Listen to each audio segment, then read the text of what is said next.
Hey everybody, good Thursday morning. You ever wake up some mornings and you just feel rough? You just feel like it just ain't working for you that morning. I kind of toss and turn during the night, didn't sleep that good, and then I guess it's because of that. You just wake up feeling like, it's too wet to sit outside this morning. But anyhow, good morning, everybody. That's not greeting everybody with a whole big bag of positivity, is it? But anyway, the Morning Post, everybody. Eddie Williams Sellers sitting here in my dining room this morning. Ava is still laying in there in the bed, and Boom Boom and Gracie's frisking around on the sofa. And I just made me a cup of coffee. Getting my day started. Let's do the Morning Post. Perez Hilton tried to take his life the other night on a live TikTok. The people that were tuned in were so horrified by what was happening.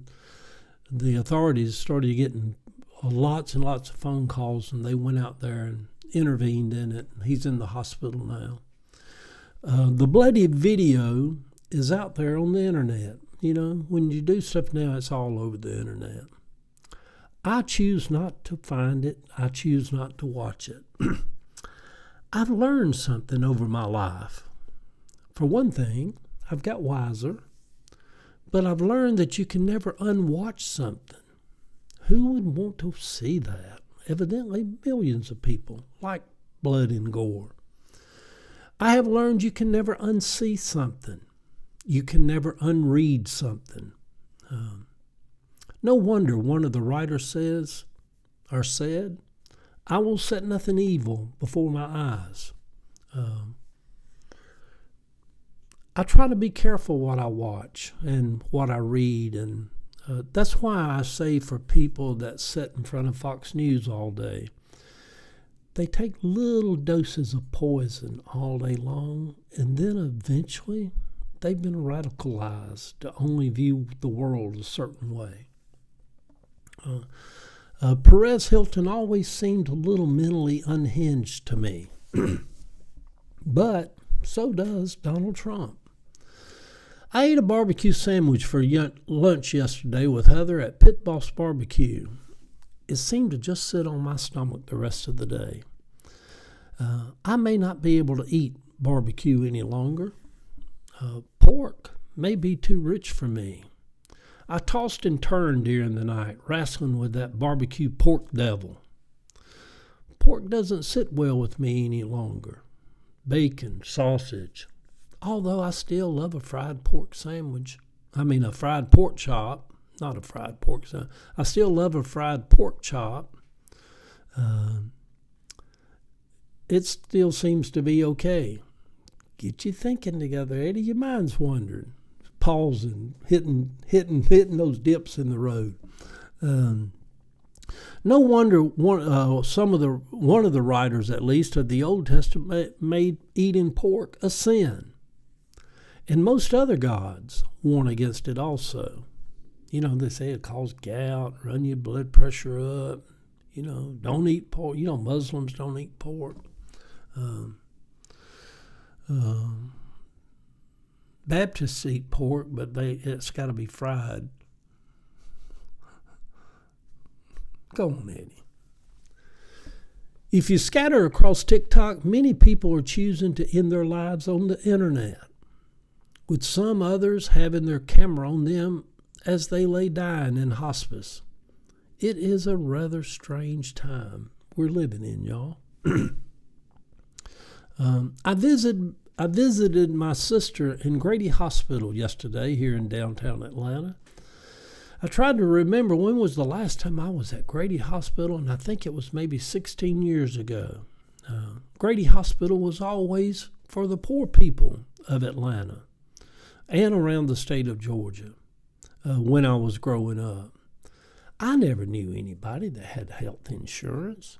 Hell, I never knew anybody that had car insurance. Yet, it is always it always was the place. If you ever had anything wrong with you, any trauma, all the kids at Cabbagetown was born at Grady.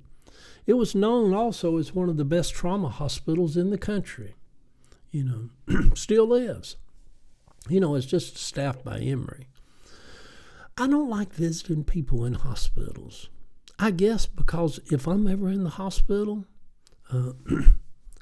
I wouldn't want visitors. They are annoying.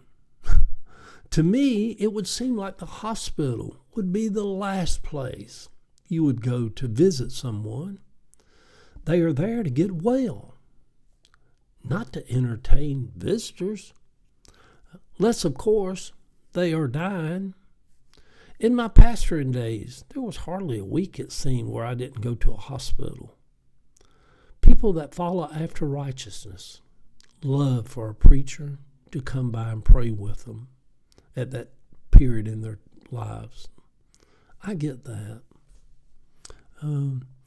Visiting Grady brought back no memories for me as a boy or a child, although I went to Grady many times as a little boy when I was sick. Got food poisoning one time. I went home one time and opened up a can of something, I don't know, pork and beans or something. I ate it out of the can. About 2 hours later, Mama had to get somebody to drive us down to Grady. I thought I was dying.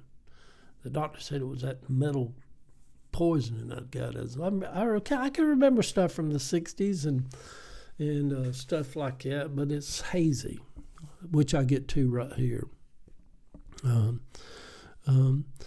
I don't recall very many memories from the 60s and 70s. I can recall stuff from back then, but they are not like my memories of the 90s, being in New York City and dancing and partying. To get a little childhood and boyhood memories now gets very hazy. When I was sitting over there with my cousin Danny the other day, and I asked him, I said, Danny, do you remember when Aaron jumped on Richard on Kirkwood Avenue? We were just kids. Danny's like, yeah, he jumped on him. And we just brought up that memory, but that was a memory from the 60s. And we both sat there, and both of us in our 70s, and talked about it just as clear as day, but then it gets hazy. Walking down the long hallway of the ICU unit, I could see the bodies of people as I passed each room. The curtains and the doors were open. I could hear machines pumping, tubes hanging out of people, young nurses running around.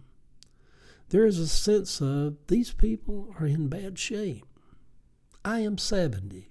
And I have never been put in an ICU unit. And I hope I'm able to escape this life without ever going the way of the ICU unit.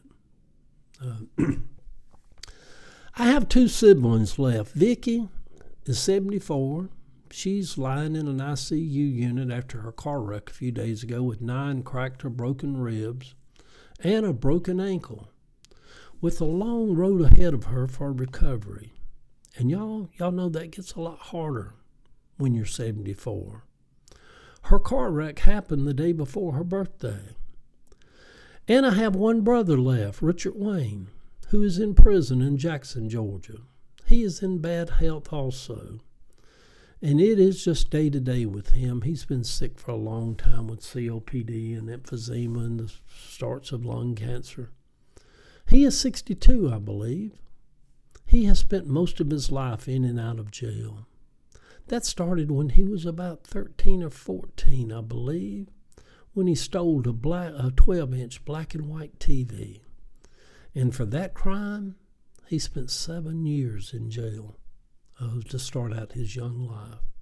And that seemed to set the stage for the rest of his life of always going back to the jail. Good Thursday morning, sweet people. Family, the ups and downs. Yeah. So anyway, love y'all. Good day, everybody.